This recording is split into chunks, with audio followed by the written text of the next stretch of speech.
नमस्कार शेतकरी मित्रांनो, आपण पाहतोय की मागील 1-2 महिन्यात शेतकऱ्यांसाठी ज्या 2 योजना सरकारने राबवल्या होत्या त्या म्हणजे खरीप 2023 मध्ये जे काही भावांतर योजनेअंतर्गत हेक्टरी 5,000 आणि कमाल मर्यादा म्हणजे 2 हेक्टरला 10,000 इतकी मदत ही वाटप करायला सुरुवात झाली होती सप्टेंबर महिन्यामध्ये. त्यासोबतच सप्टेंबर 2024ला म्हणजेच खरीप 2024ला जी काही अतिवृष्टी झाली त्याची तातडीनं मदत मिळावी त्यासाठी हेक्टरी 13,600 अशी मदत ही घोषित करण्यात आली आणि त्याच्यासाठी ही मदत वाटप करण्यासाठी KYC मार्फत प्रक्रिया ही सुरुवात करण्यात आली. परंतु आपण पाहतोय की बहुतांश शेतकरी आहेत ज्यांनी की भावांतर योजनेची KYC केली आहे, त्यासोबतच अतिवृष्टीची जी काही KYC होती ती केली आहे. ती करून 8 ते 10 दिवस उलटलेत पण अद्यापही खात्यावरती पैसे येत नाहीयेत.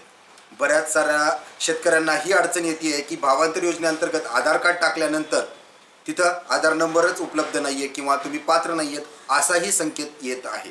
मग नेमकं याचं कारण काय आहे? आधारला मोबाईल लिंक आहे, आधार खात्याशी लिंक आहे, तर मग KYC करूनही अद्याप पैसा का येत नाही त्याबद्दलच आपण थोडक्यात माहिती घेणार आहोत. तुम्ही जर का चॅनलवरती प्रथम आला असाल तर माझी तुम्हाला सर्वांना विनंती आहे की या चॅनलला सबस्क्राईब करायला विसरू नका, जेणेकरून सरकारी योजनेशी रिलेटेड प्रॅक्टिकल माहिती, कारण मी स्वतः CSC केंद्र चालक आहे, आधार केंद्र चालक आहे आणि ज्या काही सरकारी योजना येत आहेत त्याची अंमलबजावणी करण्यामध्ये मी सक्रिय असतो. त्यामुळे प्रॅक्टिकल माहिती आणि वेळेतच तुम्हाला मिळवण्याचा मी प्रयत्न करणार आहे. त्यामुळे चॅनलला सबस्क्राईब करायला नक्कीच विसरू नका. चला तर मग माहितीला सुरुवात करूया.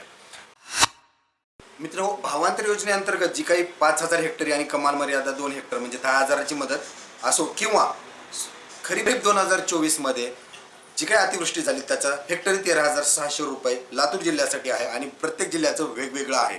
तर त्याची मदत ही आता वाटप करण्यास सुरुवात झालेली आहे. आता बहुतांश शेतकऱ्यांना KYC करणं गरजेचं होतं. KYC का करणं गरजेचं आहे हा एक मोठा प्रश्न शेतकऱ्यांमध्ये निर्माण होतोय. तर KYCचं कारण हे आहे की जे काही अहवाल सादर केले जातात आणि त्यामध्ये जे काही बँकेचे तपशील दिलं जातं त्या कदाचित चुकू नये आणि तुमच्याच खात्यावरती पैसे यावे. आधार लिंक किंवा DBT प्रणाली मार्फत जर पैसे वितरण करायचे असतील तर आधार लिंक करणं गरजेचं आहे. त्यासाठीच काय ती KYC करायची होती. बऱ्याच शेतकऱ्यांनी KYC केली परंतु अद्यापही खात्यावरती पैसे येत नाहीयेत. मग याचे मूळ 2 कारणं आहेत ते आपण समजून घेण्याचा प्रयत्न करूया.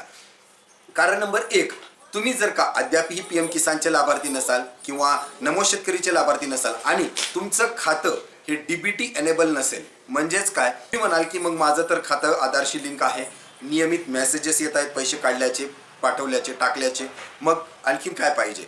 तर DBT एनेबल खातं किंवा DBT प्रणालीद्वारे जे पैसे येतात त्यासाठी सक्रिय खातं जे पाहिजे असतं त्यासाठी तुम्हाला तुमच्या बँकेत जाऊन KYC करणं गरजेचं आहे किंवा तुम्ही पोस्टातही खातं काढू शकता आणि ते खातं हे 24 तासाच्या आत DBT एनेबल होतं.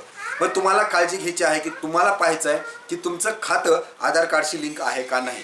ते कसं करायचं त्याबद्दलही डिटेल व्हिडिओ मी बनवले आहेत, लिंक डिस्क्रिप्शन बॉक्समध्ये देतोय. तुम्हीही घरी बसल्या पाहू शकता की तुमचं खातं आधार एनेबल आहे किंवा DBT साठी सक्रिय आहे का नाही. जर तुमचं खातं DBT साठी सक्रिय नसेल तर तुम्हाला त्वरित जाऊन तुमच्या जी काही बँक असेल तिथं आधार कार्ड, पॅन कार्ड देऊन KYC करणं गरजेचं आहे. आणि ते असेल तर मग तुमचं कारण नंबर 2 असू शकतं ज्यामुळं की तुम्हाला पैसे अद्यापही मिळालेले नाहीयेत. काही ही KYC मार्फत मदत वाटपाची प्रणाली आहे ही सगळी कॉम्प्युटराइज किंवा संगणकृत प्रणाली आहे. यामध्ये होतं काय की बहुतांश शेतकऱ्यांचे सातबाऱ्यावरचं नाव आणि आधार कार्डच्या नावामध्ये विसंगती असते किंवा थोडासा डिफरन्स असतो किंवा तुमचं सातबाऱ्यावर नाव आधी आडनाव असेल आणि नंतर नाव मधलं नाव असेल आणि वडिलांचं नाव असेल. बहुतांश आधार कार्डवरती पहिलं नाव पहिलं असतं आणि तुमच्या वडिलांचं आणि तुमचं आडनाव असेल किंवा स्पेलिंगमध्ये मिस्टेक असेल, काना मात्राचा जरी फरक असला तर संगणक प्रणालीमध्ये म्हणजेच कम्प्युटराइज सिस्टममध्ये हे अर्ज जे DBT मार्फत जाणार होते ते होल्डवरती जात आहेत. मग नेमकं आता किती शेतकरी आहेत जे की होल्डवरती गेलेले आहेत, कोणत्या कारणामुळे गेलेले आहेत कोणत्या कारणामुळे गेले आहेत? DBT प्रणालीच्या कारणामुळे गेले आहेत का नावात विसंगती आहे म्हणून गेले आहेत? याचाही तपास सुरू आहे परंतु अद्यापही तपशील हे कृषी सहाय्यकाकडे उपलब्ध नाहीये. त्यामुळं तुम्ही पाहून घ्यायचं आहे, काळजी घ्यायची आहे की तुमचं कारण काय असू शकतं की तुमचं सातबारावरचं नाव आणि आधारवरचं नाव एकच आहे का याची खात्री करून घेणं गरजेचं आहे. या दोन्ही गोष्टी जर तुमच्या योग्य असतील, करेक्ट असतील तर तुम्हाला लाभापासून कोणीही वंचित ठेवू शकत नाही. जर तुम्ही नियमित PM किसान चे हप्ते प्राप्त करत असाल तरी तुम्हाला लवकरात लवकर लाभ मिळणार आहे. आणि जर तुमचं 7/12 आणि आधारवरचं नाव एक असेल तरी तुम्हाला लवकरात लवकर लाभ मिळणार आहे. आशा करतो की सर्व शेतकऱ्यांना ही माहिती उपयुक्त ठरणार आहे. त्यासाठी संदर्भात जर काही प्रश्न असतील तर कमेंट बॉक्समध्ये नक्की विचारा, मी ते सोडवण्याचा प्रयत्न करेन. परत एकदा विनंती आहे सर्वांना की चॅनलला सबस्क्राईब करायला विसरू नका. धन्यवाद.